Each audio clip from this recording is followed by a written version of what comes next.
ये सब हो गया, लेकिन उसकी चर्चा अभी तक चलती है। जो हुआ वो क्यों हुआ, कैसे हुआ, क्या हुआ,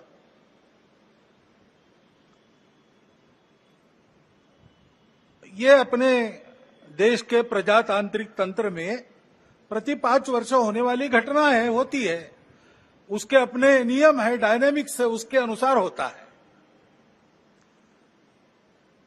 अपने देश के संचालन के लिए कुछ निर्धारण करने वाला वो प्रसंग है, महत्वपूर्ण है। लेकिन हम चर्विचर्वण करते रहे, इतना महत्वपूर्ण क्यों है? समाज ने अपना मत दे दिया, उसके अनुसार सब होगा। क्यों, कैसे, इसमें संघ के हम लोग नहीं पढ़ते।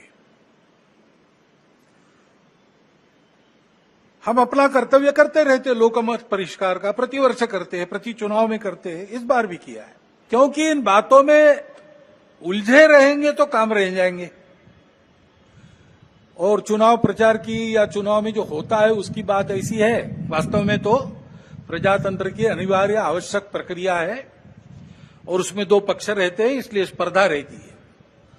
स्पर्धा रहती है तो दूसरे को पीछे करने का, स्वयं को आगे बढ़ाने का काम होता ही है, होना ही चाहिए। परंतु उसमें भी एक मर्यादा है, असत्य का उपयोग नहीं करना। चुने क्यों जा रहे लोग? संसद में जाएंगे, बैठकर अपने देश को चलाएंगे, सहमति बनाकर चलाएंगे। हमारे यहां तो परंपरा सहमति बनाकर चलने की है।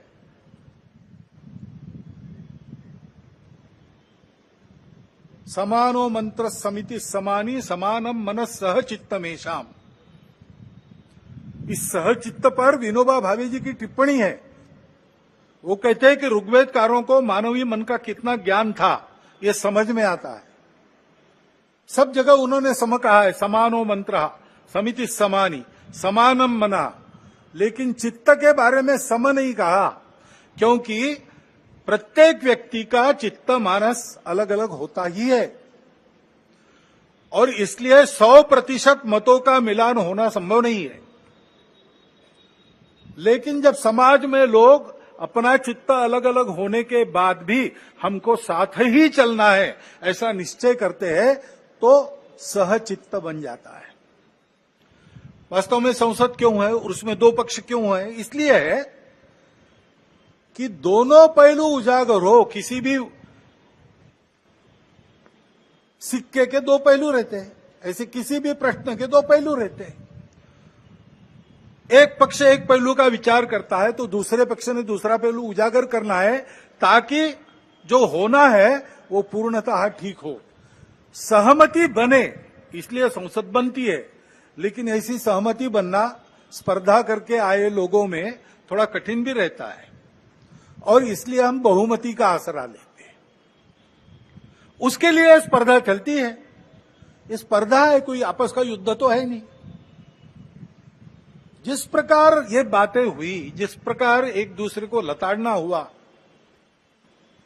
जिस प्रकार प्रचार के दौरान हमारे करने से समाज में मनमुटाव बढ़ेगा, 2 गठ बटेंगे, आपस में शंका संशय उत्पन्न होगा, इसका भी ख्याल नहीं रखा गया और विनाकारण संघ जैसे संगठनों को भी उसमें खींचा गया। टेक्नोलॉजी का सहारा करके असत्य बातें परोसी गई, लेकिन आधुनिक विद्या टेक्नोलॉजी का उपयोग असत्य परोसने के लिए किया गया। ऐसे से देश कैसे चलेगा भाई? आखिर सबको देश ही चलाना है ना। 2 पक्ष है, विरोधी पक्ष कहते हैं, मैं प्रतिपक्ष कहता हूं। वो विरोधी नहीं है, उसको विरोधी मानना भी नहीं चाहिए। वो प्रतिपक्ष है, वो एक पहलू उजागर कर रहा है, उसका भी विचार होना चाहिए। ऐसा जब चलना है तो चुनाव लड़ने में भी एक मर्यादा होती है। उस मर्यादा का पालन नहीं हुआ,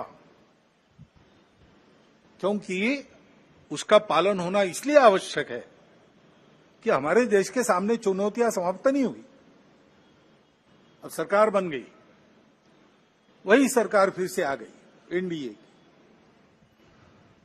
अब ये ठीक है, पिछले 10 वर्षों में बहुत कुछ अच्छा हुआ है। आर्थिक हमारी स्थिति, आधुनिक दुनिया जिन मानकों को मानती है, जिसके आधार पर आर्थिक स्थिति का मापन करती है, उनको लगाए तो हमारी आर्थिक स्थिति बहुत अच्छी हो रही। सामरिक स्थिति हमारी निश्चित रूप से पहले से अधिक अच्छी है। दुनिया भर में हमारे देश की प्रतिष्ठा बढ़ी है। कला क्षेत्र में, क्रीड़ा क्षेत्र में, ज्ञान विज्ञान के क्षेत्र में, संस्कृति के क्षेत्र में हम सब लोग विश्व के सामने आगे बढ़ रहे हैं। हमको धीरे धीरे मानना विश्व के प्रगत देशों ने भी शुरू किया है। लेकिन इसका मतलब ये नहीं है कि हम चुनौतियों से मुक्त हुए। अभी उन बातों से मुक्त होकर, जो चुनाव के आवेश में अतिरेक हो गया, उससे मुक्त होकर हमको आने वाली बातों का विचार करना है।